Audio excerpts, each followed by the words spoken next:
Hi everybody, and welcome to my first unboxing and review of a product. Today it's going to be the X6 mid-tower case by AVP.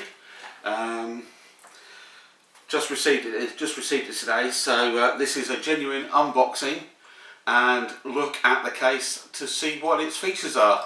I know what its features are supposed to be from the review from when I read it online, but let's have a look, shall we?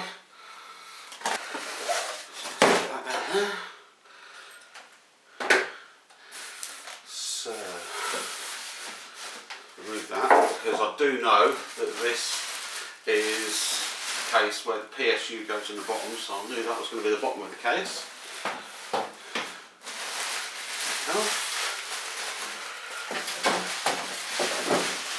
So, first thing we notice is side panel, which is acrylic, and an acrylic in the front panel as well. We have a magnetic dust filter on the top covering a hole for a 120mm fan. We have a 120mm fan mount in the back. We have a guard for the expansion slots, which is actually held in place with a screw rather than a thumb screw, which is kind of disappointing. Considering that the back panel and the acrylic side panel are all held on with thumb screws. You'd have thought they'd have gone to the trouble of actually putting a thumb screw here to make it easy to remove this panel. On the front we've got a nice large power button, a small, very small reset button, which is good, so you're not going to accidentally press it. Got one USB 2.0 and one USB 3.0 and your usual headphone and mic jacks. I'm not going to peel the film off the acrylic. So on the actual acrylic side panel we've actually got 5 thumb screws, which is unusual. Normally you get one in each corner. This one's got them just off from the corners, top and bottom, and then you've actually got one in the middle at the top. So we'll go ahead and remove these, and then we'll get some close-ups and have a look at what's on the inside of the case.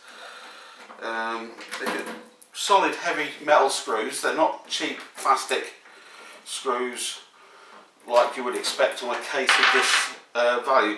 Forgot to tell you, this case actually comes in at under £25. So very good value for what's effectively a gaming case that you can mod up with some coloured fans, etc., some RGB lighting off of your motherboard if it supports it.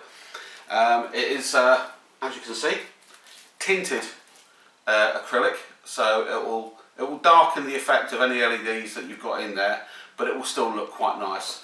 So we'll put that off to one side. It's actually got a protective film on both sides of the acrylic, so no matter which side you put it down, it's going to be protected from getting any scratches. It looks like it may have got a slight wipe on it when I took it out of the box, but we won't know until I do a build in this case. So we'll put that down to one side, and now we'll take a look at the inside. So on the inside of the case we have all our front panel connectors all tied up with a bag that I'm assuming has all the additional parts in. Yes, so it's got some cable ties, it's got wiring diagrams for what the cables are inside, and it's got additional thumb screws. Actually comes, and this is very rare these days, actually comes with a beep speaker to plug onto your motherboard. I don't know if you can see that in there. So that little black and red wire there. It's a little beep speaker. Very rare to get that these days. Most motherboards will usually come with a little speaker mounted on the motherboard somewhere to give you your BIOS beeps, to tell you if anything's wrong with the machine with the build. It normally beeps at you to tell you what they are. So just got some little wire installations there, tell you what the various plugs are, and 3 zip ties for doing your cable management. So we'll just move those quickly out of the way. So as you can see in the case, we've already got 6 standoffs pre-installed, but there are obviously spaces further along for more standoffs if you're putting a full ATX board in there. This case is actually really designed for micro ATX or micro ITX boards. But yeah, We've got, as I said, we've got a space in the top there for a 120mm. We've actually got spaces above the PSU shroud here for a couple of 120s as well. And we've got a space in the front for a 120. So we could effectively put 1, 2, 3, 4, 5 case fans in this particular case. Let's take a look at underneath. Yes, right, so, I don't know if it comes out on there very well. On underneath, rather than a slide out dust filter for the PSU, it's actually just a little clip-in filter which just clips in place. So if it gets filled up, you just take it out, give it a wipe over and clip it back in. I won't bother putting it back in just for now, I'll put it back in afterwards. So we've got in the top as well, because we've actually got the bays here, we have got space for 2 5¼ inch drives. Not that anybody uses optical drives anymore. Front panel connectors, we have obviously front audio, who uses that, USB 3, sorry, no, that's USB, that's your front audio. We've got USB 3. Now there's actually a USB 2.0 tail on the back of this, so I'm assuming with this particular case, if your motherboard doesn't have USB 3, you can plug on the USB 2.0 tail onto the motherboard, onto the second USB 2 front panel header, and the front USB 3.0 port becomes a USB 2.0 port. That's actually quite a good idea, because people that are looking to just get a nice new case, but they're maybe picking up an older board because it's cheap, the older board may not have USB 3.0 on it, they can still utilise the front port, even though it's not USB 3, it's USB 2. It's a very, very good idea. Right, let's remove the thumb screws for the rear panel and take a look in the back. I don't know if it comes out on the camera that well. If you notice, the case has actually got an embellishment on the back panel to allow more space behind the motherboard mounting plate for cable management. So they've thought about cable management with this case. So in the back we have obviously your USB case going here. You've got space in here for 2 3.5 inch drives, or if you use an adapter case, you could put an SSD in here with a 2.5 to 3.5 inch adapter plate. Put that in here. Now this is very similar setup to my gaming PC that I built. The front side uses little plug-in rails that screw onto the hard drive or the adapter for an SSD and slide in, and then you put the securing screws in from the PSU side of the mounting bracket. So you obviously have to remove the entire front panel to get into those screws this side, and you have to do your storage before you put your PSU in. Unfortunately, it doesn't look like there is any capacity for an SSD elsewhere in the case, which is unfortunate. Where is there? No, there isn't.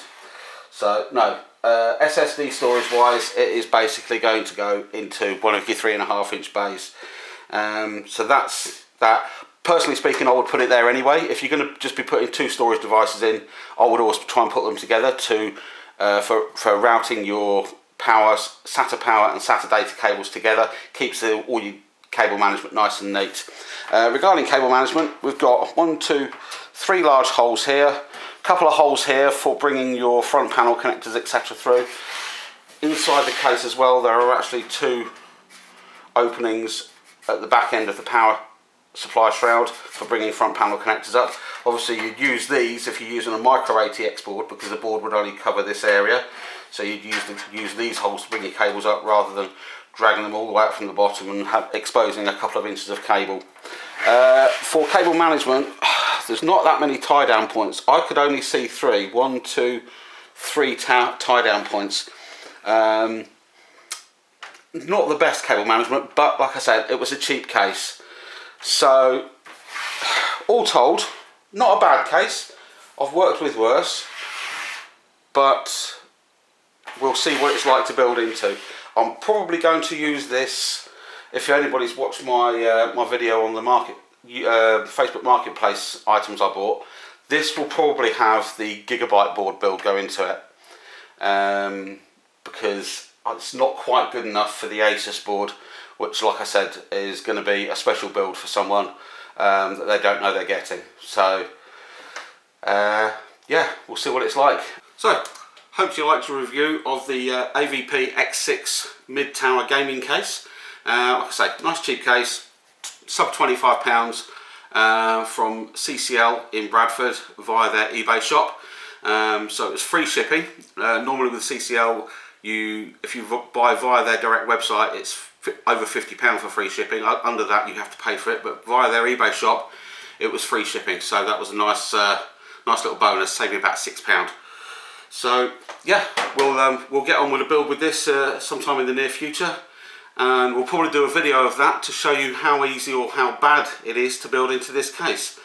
So if you like this video and you want to see more reviews of cases or motherboards or anything else like that, please drop a like on this video, hit the subscribe button, and we'll catch you in the next one.